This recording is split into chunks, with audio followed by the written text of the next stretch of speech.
El Señor esté con ustedes y con tu espíritu. Del Santo Evangelio según San Mateo.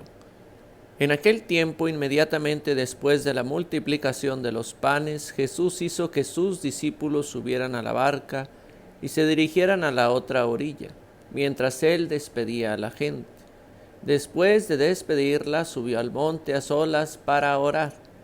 Llegada la noche, estaba él solo allí. Entretanto, la barca iba ya muy lejos de la costa y las olas la sacudían porque el viento era contrario. A la madrugada Jesús fue hacia ellos caminando sobre el agua. Los discípulos, al verlo andar sobre el agua, se espantaron y decían: «Es un fantasma», y daban gritos de terror. Pero Jesús les dijo enseguida: «Tranquilícense y no teman, soy yo». Entonces le dijo Pedro: «Señor, si eres tú, mándame ir a ti caminando sobre el agua». Jesús le contestó: «Ven, Pedro». Pedro bajó de la barca y comenzó a caminar sobre el agua hacia Jesús, pero al sentirse que las fuerzas del viento eran muchas, le entró miedo.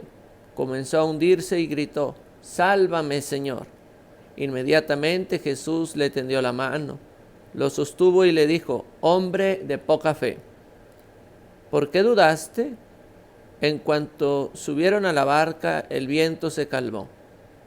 Los que estaban en la barca se postraron ante Jesús diciendo: «Verdaderamente tú eres el Hijo de Dios».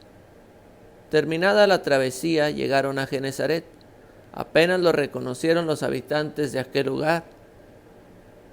Pregonaron la noticia por toda la región y le trajeron a todos los enfermos.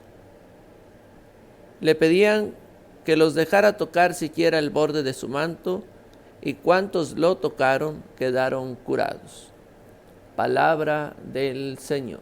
Gloria a ti, Señor Jesús. Pues queridos hermanos, podemos descubrir en este Evangelio cómo Jesús camina sobre el agua. Ya había habido al menos 4 personajes que habían realizado obras admirables en el agua o del mar o del río Jordán: Moisés, Josué, Elías y Jesús, Eliseo también. Han hecho que se partieran las aguas, pero el único que camina sobre las aguas en el Antiguo Testamento es el Espíritu de Dios. El Espíritu de Dios aleteaba sobre las superficies de las aguas. Y Jesús viene iniciando su ministerio en el bautismo, aunque primero la pertenencia al pueblo elegido de Dios será por la circuncisión que le hará José en su casa, pero Jesús vendrá a sanar esas aguas para que tengamos un paso del hombre viejo al hombre nuevo. Y así como el pueblo judío, todo el pueblo pasaba por el mar o por el río, pues así todo el pueblo tendrá que pasar por el bautismo.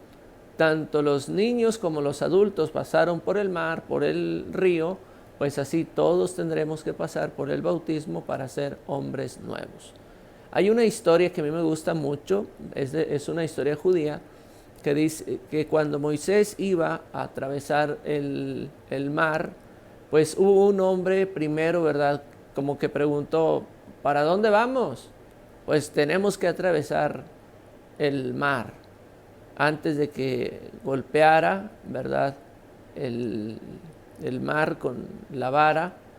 Entonces este hombre se aventuró, se empezaba a ahogar y con esa misma vara fue sacando a ese hombre.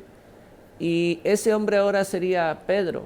Ya no sería una vara, sino la mano de Jesús que saca a Pedro de las aguas, del peligro de morir. Y así es como Jesús nos ha sacado de morir eternamente. Pidamos a Dios: Señor, te agradezco porque has caminado sobre las aguas para que yo pueda quedar saneado del pecado y para que pueda vivir contigo en la eternidad. Te mando mi bendición, pidiendo que la Santísima Virgen María te cubra con su manto. Y la bendición es todopoderoso, Padre, Hijo y Espíritu Santo, descienda sobre ti y tu familia y te proteja en este tiempo de pandemia por el que estamos pasando. Amén, amén, amén.